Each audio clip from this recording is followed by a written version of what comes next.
Good evening.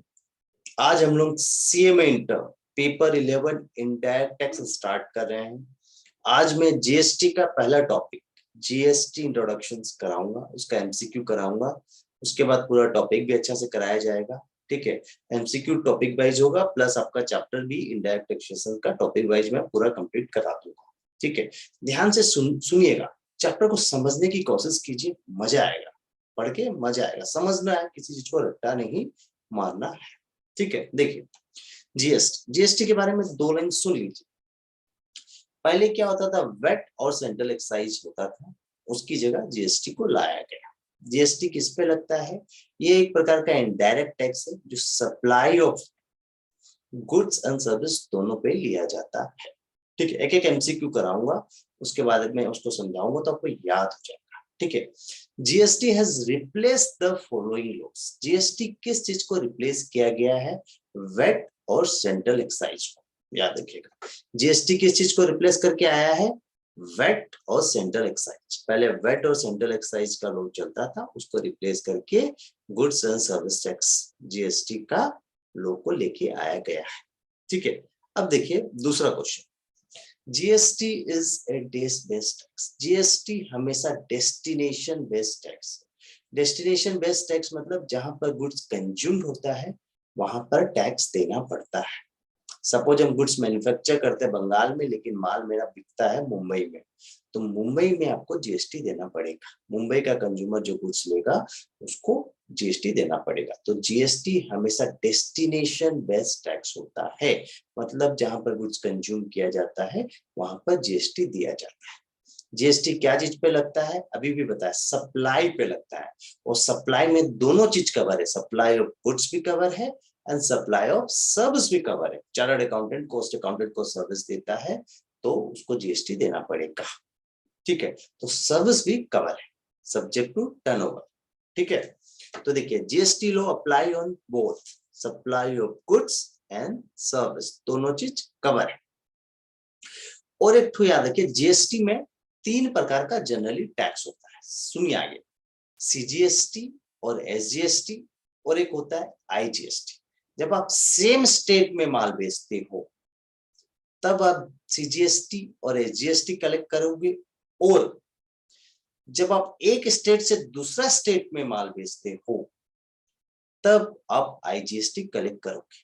याद रखिएगा, GST का रेवेन्यू सेंट्रल गवर्नमेंट को भी जाता है और स्टेट गवर्नमेंट को भी जाता है, इसीलिए सीजीएसटी एसजीएसटी का कंसेप्ट आया। ठीक है, अब देखिए चीज को समझिए, which tax are levy in intra state supply. Intra state supply मतलब आप एक स्टेट से दूसरा स्टेट नहीं, सेम स्टेट में, मतलब कलकत्ता का माल हम कलकत्ता में ही बेच रहे हैं, कलकत्ता का कस्टमर को ही बेच रहे हैं, सेम स्टेट। इंट्रा स्टेट मतलब सेम स्टेट में माल बेच रहे हैं। याद रखिए, यदि सेम स्टेट में मेरा सप्लाई होगा तब मेरे को CGST and SGST as a seller में कलेक्ट करूंगा कस्टमर से। याद रखिएगा, लेकिन जब मैं एक स्टेट से दूसरा स्टेट में माल बेचूंगा तब मैं आईजीएसटी कस्टमर से कलेक्ट करूंगा। याद रखिएगा, एक स्टेट से दूसरा स्टेट मतलब मैं मुंबई का सेलर हूं और मैं माल बेच रहा हूं कलकत्ता का सेलर को। याद रखिए, मैं मुंबई का सेलर हूं और माल बेच रहा हूं कलकत्ता का सेलर को, कलकत्ता का बायर को, तब मैं कलकत्ता के बायर से आईजीएसटी कलेक्ट करूंगा। सेलर हमेशा बायर से जीएसटी कलेक्ट करता है, याद रखिएगा। ठीक है, फिर सेलर गवर्नमेंट को देता है। ठीक है, बाद में इनपुट टैक्स वगैरह का कंसेप्ट समझाएंगे। आप बस इतना ही समझिए कि सेलर का जिम्मेदारी है बायर से जीएसटी लेने का।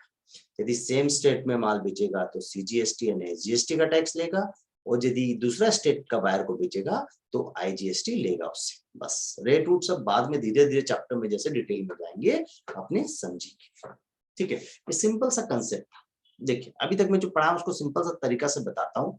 जीएसटी लोग इसको रिप्लेस करके आया वेट एंड सेंट्रल एक्साइज को। जीएसटी क्या है? Destination based tax. जीएसटी किस पे लगता है? Supply of goods and service पे लगता है। ठीक है, और इंट्रा स्टेट सप्लाई, जब सेम स्टेट में माल बिकेगा तो आप क्या कलेक्ट करोगे as a seller? SGST and CGST collect करेंगे, और जब एक स्टेट से दूसरा स्टेट में माल बेचेंगे हम आईजीएसटी बायर से लेंगे। ये सिंपल सा जीएसटी का कंसेप्ट हुआ, मतलब टैक्स हो गया सीजीएसटी एंड एसजीएसटी एंड एक आईजीएसटी। अब देखिए जीएसटी काउंसिल के बारे में 2 लाइन बता रहे हैं, उसके बाद क्वेश्चन में आएंगे। देखिए जीएसटी काउंसिल का हेड ऑफिस याद रखिए न्यू दिल्ली में है, ठीक है।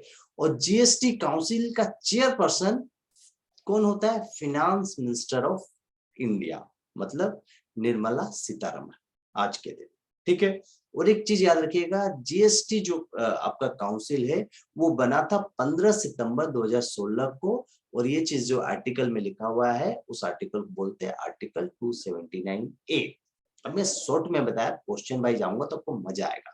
The chairman of GST council का चेयरपर्सन कौन है? जीएसटी काउंसिल का? वो होगा फाइनेंस मिनिस्टर ऑफ इंडिया, मतलब सीतारमण, निर्मला सीतारमण, याद रखिएगा।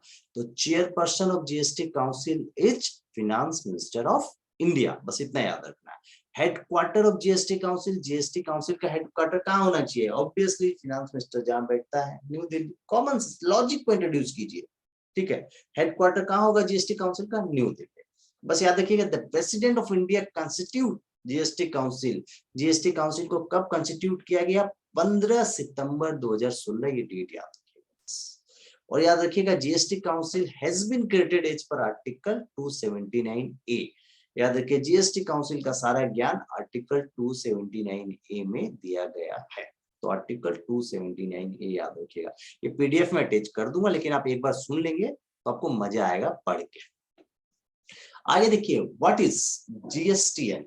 जीएसटीएन क्या होता है? Goods and service tax network होता है। याद रखिए, जो जीएसटी का पोर्टल है www.gst.gov.in है, उस पोर्टल को मेंटेन करता है कौन? जीएसटीएन। उस पोर्टल का सारा जो आईटी सर्विसेज होता है, उस पोर्टल में आप सारा रिटर्न फाइल करते हो, उस पोर्टल का सारा देखभाल या उस पोर्टल को पूरी तरह कंट्रोल करता है जीएसटीएन। तो जीएसटीएन क्या करता है? It's help in maintaining GST portal and provide all IT related service to GST portal. ये मैं इसलिए बता दिया हूँ कि इसका क्वेश्चन एग्जाम में बहुत बार आया है। सिंपल सा, जीएसटीएन क्या होता है?